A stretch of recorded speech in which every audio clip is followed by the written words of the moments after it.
Hey guys, what is going on? Dylan here. Got another video for you today. We're going to be focusing on another build. This one I have not covered yet, but it is one of my favorite builds for endgame related content. It is the Void Hunter build. It is a lot of invisibility, a lot of volatile rounds, which causes a lot of ad clear and a lot of survivability. It mainly focuses on volatile rounds and devour, which you can see I have procced there. The main idea behind this build is getting your dodge back as much as possible so that you can keep maintaining that invisibility, and then you pair this with Gear Falcons.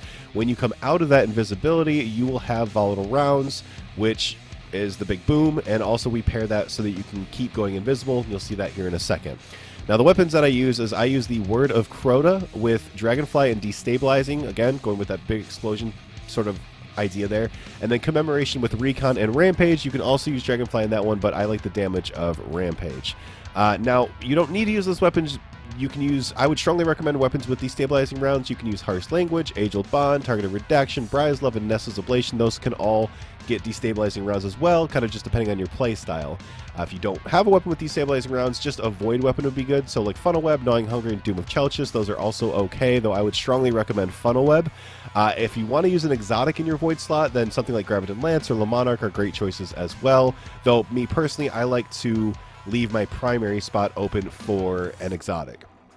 So what my build is going to look like is I'm either going to be using Lumina, Arbalist, or Witherhoard, depending on the activity, and then Word of Crota with those perks before, and then Commemoration with those perks before. We're going to be using Shadow Shot, Deadfall, Marksman Dodge, Triple Jump, Snare Bomb, and Vortex Grenade.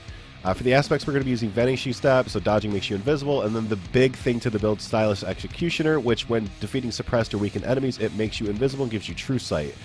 For the fragments, Echo of Harvest, Echo of Starvation, Echo of Undermining, and then Echo of Persistence, and this is all about getting your Devour, extending the duration of Devour, and your debuff. So as far as mods go, what I would strongly recommend for this is Void Siphon and Heavy Ammo Finder, since you're going to be using a lot of Commemoration. And then you want to be creating as many orbs as possible. Firepower and Bolstering Detonation.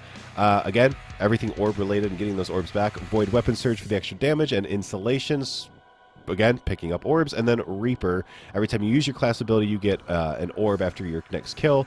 It's all about getting your orbs back to get your ability back as quickly as possible so that you can keep dodging, keep being volatile, and also that survivability. So let me know what you guys think of this build. Let me know if you guys try this out, and then come back to this video and let me know how you liked it. I strongly recommend this for anything endgame related. Obviously, for some of the endgame activities like Grandmaster Nightfalls, you might have to make a few tweaks in there for as far as weapons go, for champions and things like that. But I strongly recommend this build. It is great for survivability with Devour constantly procced and everything. So, all right, guys, that's all I got for you. Thanks for watching. Bye.